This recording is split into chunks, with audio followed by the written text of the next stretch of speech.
16th overall selection is in. Adam Silver making the announcement. It is Keyonte George out of Baylor, headed to Utah. He was the Big 12 Freshman of the Year, set a Baylor freshman record with 77 three-pointers, a combo guard with a diverse offensive game. He's a good player. Said he models his game after Bradley Beal and Jordan Poole. Beal was dealt to the Suns, while Poole was traded on draft day to the Wizards. So you see what you're getting there.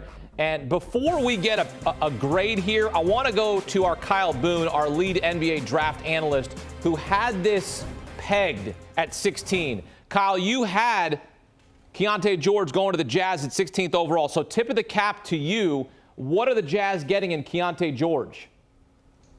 Yeah, blind squirrel finds a nut every once in a while. There right, you go. Hakeem? They are getting, I think, a guy who has all-star potential in Keyonte George at number 16. The Jazz were behind the scenes, I think, showing some interest in Keyonte George. The fit made sense there. Was not sure if he would fall this far in the draft.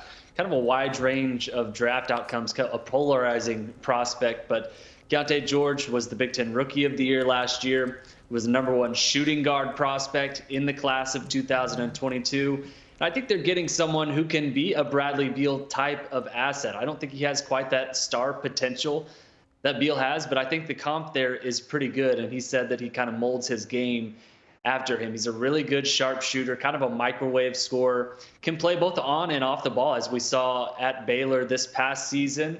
And we saw some playmaking potential as well. So the Jazz, I think, are in a bit of a rebuild right now. This is a huge swing, I think, for Utah. And I think getting him at number 16 is really good value.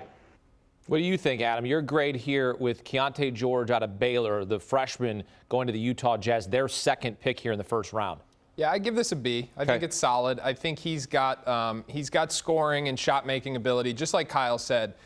Keyonte George, how's this for a stat? He's the third player from IMG Academy 2 years ago to be taken in this draft. High school teammates with Jarris Walker and Jet Howard, but put those guys all on the team, and it's Keyonte George who runs that team. So he was one of the best players in high school basketball 2 years ago. He went to Baylor and totally redefined his body, got into the best shape of his life. You have to give him credit for that. This is a guy who can not only shoot off the catch, but he really shoots off the dribble. So while I don't know that I would call him a point guard yet, many times at Baylor he was actually the third guard this year, but he does show some passing potential, primarily when his feet are standing still. He gets kind of tunnel vision when he's on the move. Defensively, he's got to prove himself, but Danny Ainge is a general manager who has a history of valuing high school tape, drafted a lot of high-profile high school kids in his time with the Celtics, and this is another one here. If you saw Keyonte George in high school, you buy into the natural alpha in his personality and the natural scoring instincts. Big-time alpha. I mean, he is unafraid to take the big shot in every possible moment. Now,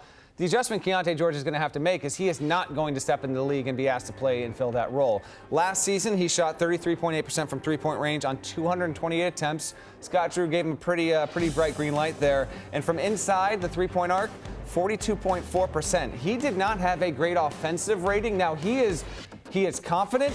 He is a scorer. I'm not convinced he is a shooter. And yes, those are two very different things. Grady Dick and Jordan Hawkins are shooters. Keyonte George right now at this point in his basketball career, in my opinion, is more of the mindset of a scorer. So you draft him, you hope that you can get him into your system and he can develop. But I think this is the kind of pick where he will need some time to really integrate himself and will not be in option 1, 2, or 3 in Utah right away. I do want to commend him on what Adam said. He has completely changed his body.